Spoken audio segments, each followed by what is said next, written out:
नमस्कारम।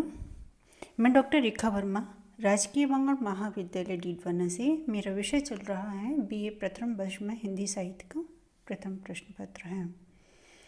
हम बात कर रहे हैं भक्ति काल और आज बात करते हैं प्रमुख परिस्थितियों की, अर्थात भक्ति काल की प्रमुख परिस्थितियाँ क्या थीं। हिंदी साहित्य का भक्ति काल लगभग 300 वर्ष का सुदीर्घ काल है। भारतीय राजनीतिक इतिहास के अनुसार इस काल को 2 भागों में विभक्त किया जा सकता है, संवत 1377 से संवत 1583 तक और 1583 से 1700 तक। प्रथम भाग में दिल्ली पर तुगलक और लोधी वंश के पठान शासकों ने राज्य किया और द्वितीय भाग में मुगल वंश के बाबर, हुमायूं, अकबर, जहांगीर और शाहजहां ने। शाहजहां के शासनकाल में ही रीतिकाल का प्रारंभ हो जाता है, क्योंकि रीतिकाल की प्रवर्तक चिंतामणि का रचनाकाल संवत 1700 माना गया है। इस काल के अधिकांश भाग का राजनीतिक वातावरण समूची प्रजा के लिए, विशेषतः हिंदुओं के लिए अशांत है, पर इधर इन भक्तों की वाणी धर्म प्रधान एवं शांति प्रधान है। हिंदी साहित्य के इतिहास लेखन की दृष्टि से मुस्लिम राज्यकाल की प्रमुख घटना है हिंदुओं पर अत्याचार। मुस्लिम शासकों पर तत्कालीन उल्मा का पर्याप्त प्रभाव रहा। इन्हीं उल्मा की बताए आदेशों के पर चलकर सर्वप्रथम फिरोज तुगलक ने जिम्मी अर्थात मुस्लिमेतर जाति होने के रूप में हिंदुओं पर जाजिया लगाया, जिससे उनके जीवन तथा संपत्ति की रक्षा की जा सके। इसी बादशाह ने बहुत से मंदिर भी तोड़े और एक ब्राह्मण को तो अपने महल के सामने जीवित ही जलवा दिया। उसने इस्लाम धर्म स्वीकार कर लेने के प्रलोभन भी दिए तथा यह नियम बना दिया कि जो हिंदू इस्लाम धर्म स्वीकार करेगा उसे राज्य में नौकरी दी जाएगी। अनेक मुसलमान शासकों ने नए मंदिरों का निर्माण किया।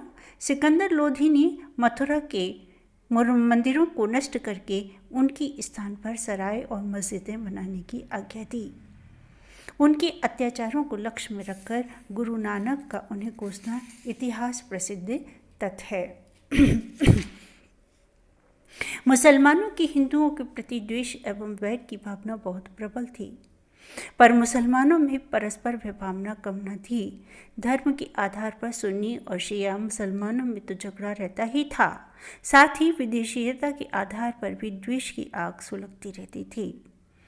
अरबी, ईरानी, अफगान, तुर्क आदि मुसलमान आपस में एक दूसरे से जलते रहते थे। अकबर, जहांगीर, शाहजहां के समय को छोड़कर मुस्लिम काल का शेष सारा पूर्व युग मारकाट, गृह कलह, विदेशी आक्रमणों के आतंक तथा युद्ध का काल रहा है। चंगेज खां से लेकर बाबर के आगमन तक मुसलमानों की आतंक ने सभी शासकों को भयभीत कर रखा था। अलाउद्दीन के शासनकाल में कतलक ख्वाजा के नेतृत्व में 2 लाख मुगल दिल्ली पर चढ़ आए थे। इधर तैमूर लंग के रक्तपात और लूट खसोट ने शासन व्यवस्था और प्रजा की बची खुची सुविधा को नष्ट कर दिया। शेरशाह की भय से हुमायूं जैसा शासक 15 वर्ष तक लाहौर से ईरान तक इधर उधर भटकता रहा। अब हम बात करते हैं भक्ति काल की साहित्यिक परिस्थितियों की। भक्ति काल की 3 शताब्दियों में उत्तर भारत में हिंदी साहित्य के अतिरिक्त संस्कृत तथा फारसी साहित्य का भी निर्माण हुआ, पर इन दोनों प्रकार के साहित्य का इस काल के हिंदी साहित्य पर किसी भी रूप में प्रभाव नहीं पड़ा। अधिकांश संस्कृत साहित्य लोक निरपेक्ष है और अधिकांश फारसी साहित्य उस युग का इतिहास प्रस्तुत करता है। संस्कृत के लेखकों में मल्लीनाथ, सायण, भोट्टिच, दीक्षित, रामचंद्र और जगन्नाथ का नाम उल्लेखनीय है, और फारसी ने मुगल काल पूर्ववर्ती इतिहास लेखकों में अल-बेरूनी, मिनहाज सिराज, जियाउद्दीन बर्नी और अफीक का तथा मुगल कालीन इतिहास लेखकों में जौहर, अबुल फजल, बदाऊनी, निजामुद्दीन अहमद, फैज़ी, अब्दुल हमीद, अमीन और इनायत खां का नाम है। इनके अतिरिक्त मुगल काल में अनेक संस्कृत ग्रंथों का फारसी में भी अनुवाद हुआ। भक्ति काल में वीर रस प्रधान काव्य की रचना नहीं हुई है। हाँ, उसका प्रासंगिक रूप से अन्य रसों के साथ वर्णन अवश्य हुआ है। राजस्थानी कुछ वचनिकाओं में तथा ब्रज भाषा की वार्ताओं तथा टीकाओं में गद्य का प्रयोग भी मिलता है, किंतु पद्य का प्रयोग अपेक्षाकृत अधिक हुआ है। पद्यात्मक साहित्य में ही भक्ति साहित्य अधिक रचा गया है। डॉक्टर शिव कुमार शर्मा का मत है कि भक्ति साहित्य में भारतीय संस्कृति और आचार विचार की पूर्णतः रक्षा हुई है। भक्ति काव्य जहाँ उच्चतम धर्म की व्याख्या करता है, वहीं उसमें उच्च कोटि के काव्य के दर्शन भी होते हैं। इसकी आत्मा भक्ति है, इसका जीवन स्रोत रस है, इसका शरीर मन भी है, रस की दृष्टि से भी यह साहित्य श्रेष्ठ है। यह साहित्य एक साथ हृदय, मन और आत्मा की भूख को तृप्त करता है। यही साहित्य लोक तथा परलोक को एक साथ स्पर्श करता है, अतः इसे पराजित मनोवृत्ति का परिणाम कहना नितांत भूल होगी। अब इसके बाद आते हैं हम धार्मिक परिस्थितियों पर। भक्तिकाल जिस धार्मिक परिस्थितियों में उत्पन्न हुआ है, वे 1-2 वर्षों की अथवा 2-3 दशकों की उपज नहीं है, बल्कि 2-3 शताब्दियों में कहीं बन सकी है। इस धार्मिक परिस्थिति का प्रभाव आदिकालीन हिंदी साहित्य पर तो लक्षित नहीं हो रहा, ऐसा पहले लिखाए हैं। उसका प्रभाव भक्ति साहित्य पर असाक्षात रूप से ही सही आकार पड़ा है। अतः इतिहासकार के लिए ये आवश्यक हो जाता है कि वह 2-3 शताब्दियों पीछे हटकर उन धार्मिक परिस्थितियों पर विचार करे। तत्कालीन भारतीय धार्मिक परिस्थितियों को 2 रूपों में विभक्त कर सकते हैं: बौद्ध धर्म की विकृत परिस्थिति और वैष्णव धर्म की परंपरागत परिस्थिति।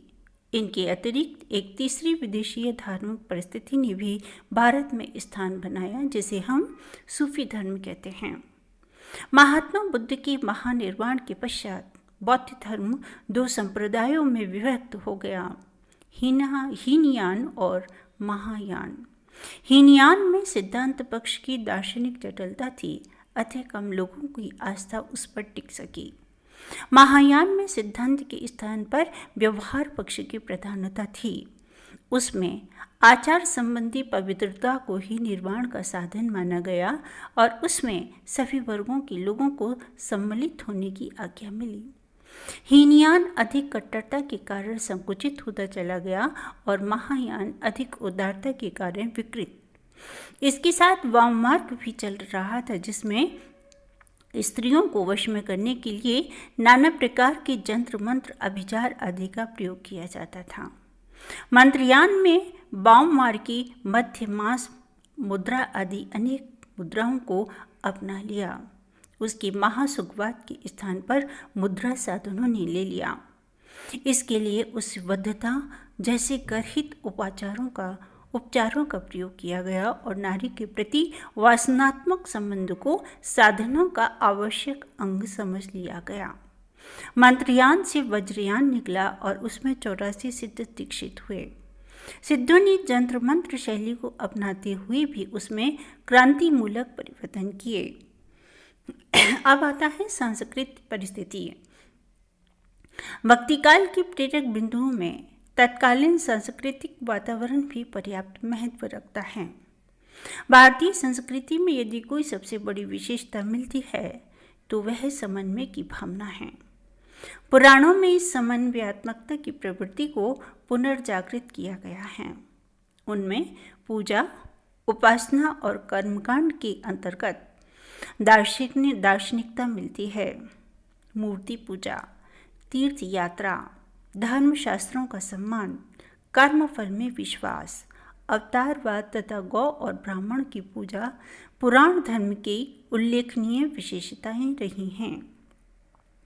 इन विशेषताओं को हम भक्तिकाल में रचित सगुणवादी साहित्य में देख सकते हैं।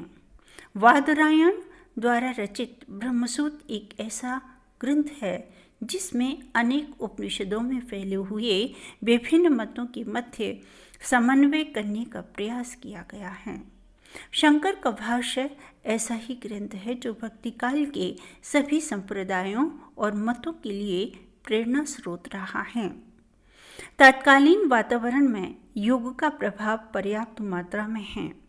इस प्रभाव के कारण ही भक्तिकालीन रचनाओं में भक्ति, ज्ञान और कर्म के साथ योग शब्द को जोड़ दिया गया है। राम और शिव, भगवती दुर्गा और वैष्णवी में भी समन्वय का प्रयास किया गया है, जिसे हम तुलसीदास की रामचरितमानस में देख सकते हैं।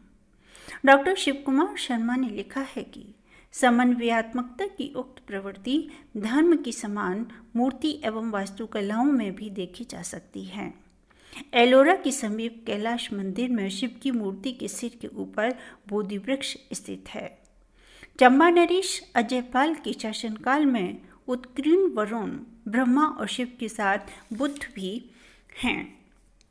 खुजराहो से उपलब्ध कोक्कल के वैद्यनाथ मंदिर वाले शिलालेख में ब्रह्म, जिन, बुद्ध तथा वामन को शिव का स्वरूप कहा गया है। भक्ति आंदोलन कदाचित इसी समन्वयात्मक प्रवृत्ति का परिणाम है। इसी काल में हिंदू और मुस्लिम संस्कृतियां एक दूसरे के निकट आईं।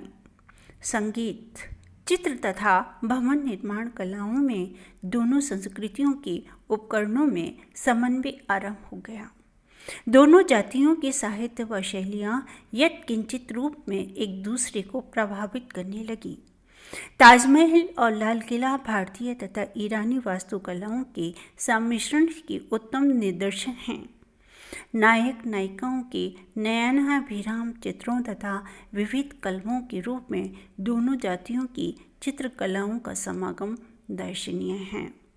भारतीय व ईरानी संगीत कलाओं का भी इस काल में अद्भुत मणिकांचन योग हुआ। काव्यों में भी राग रागनियों का प्रयोग किया जाने लगा। इसके ग्रंथ आदि इसके उदाहरण हैं। आगे हम भक्तिकाल की और बात करते हैं अगले वीडियो में। तब तक के लिए धन्यवाद।